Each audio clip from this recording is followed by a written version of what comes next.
I'd have jars of Percocets. You can get them, and I took the biggest ones they had. If I got to chase receipts the next day to find my car, what's happening to me? Miserable. I couldn't sleep. Roll over, close my eyes, thoughts, just miserable, couldn't sleep. I was drunk.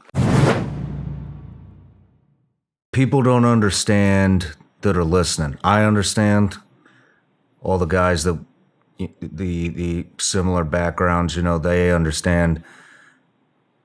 Families understand. Civilians, they don't understand, and that's the majority of this audience. So right. What was just a normal day in the life of Tom Satterley? How much were you drinking? What pills were you on? What time would you take them? What was the cycle? Wow. I don't know how many Percocets I was on. I was in so much pain that I would take them. And it was in a culture of, I'd have jars of Percocets. You can get them, and I took the biggest ones they had. And you're in that culture of, oh, my back hurts. Hey, man, you got one of those pills, right? Everybody's back hurts when you have Percocets. And it felt good to take them because I was in pain every minute of every day. And when I'd take a Percocet, it was, oh, what's different? Oh, I'm not in pain. Oh, I'm happy, right? I'm high. And then I'd drink on top of that. So I'd take Percocets all day. And then alcohol would start. For pain and for pain, for and it made me feel better. Numb you out? Yeah. And I took more than I should have, that's for sure. I'd forget I took Percocet, and I want to feel a little better. You need that bump, smoking marijuana. I was drinking from as early as in the day as I could to as long as I could, or when I had to end it because I just don't remember. I either passed out or one of those catching a cab the next day and going around looking at everywhere you've been, checking receipts to find your car because at least you were smart enough to take a cab home that night. Just not knowing where your car was, and it just started hitting me that, man, I do have a problem. If I got to chase receipts the next day to find my car, what's happening to me? Another Percocet. It was a cycle that was accepted in that culture, pushed in that culture. And what about sleeping pills? Oh, yeah, gobbling up Ambien and Valiums. Yeah, that's the counter at night. I would probably take 2-3 Ambien at night, going, that's 4, 6, 4, 8, 12 hours.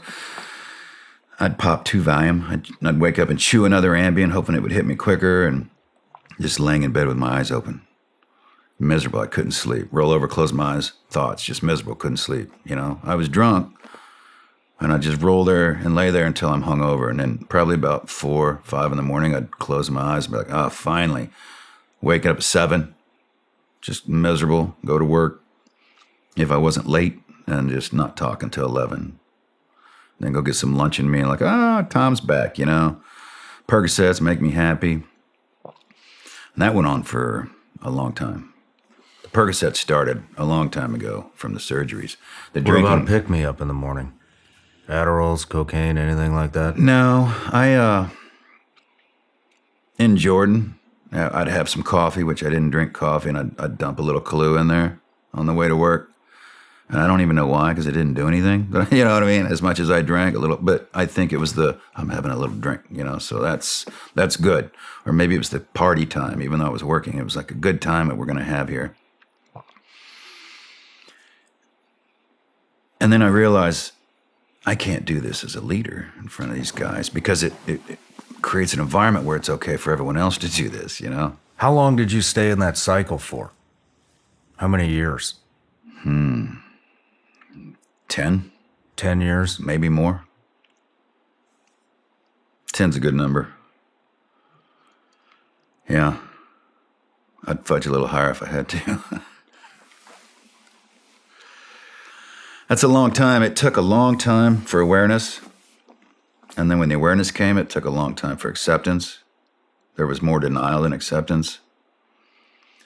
And then a slow acceptance speed. And then more awareness of more things. And then more acceptance. And then the slow process of what do I do? And roll into that. And which one do I do? And what's working? And who's just selling something they say works? to just deciding that why shouldn't I do everything I can possibly do and never stop doing it until I get where I need to be, you know? If not, I'm going to quit. And then that's where I die. When I quit trying, that's where I would have died back then. Hey everybody, I'm Shawn Ryan. Click here to subscribe to the Shawn Ryan Show YouTube channel for the hottest and most compelling interviews that you will not see anywhere else. I've also made a playlist of all the previous SRS episodes so they're easy to find. You can find that right here.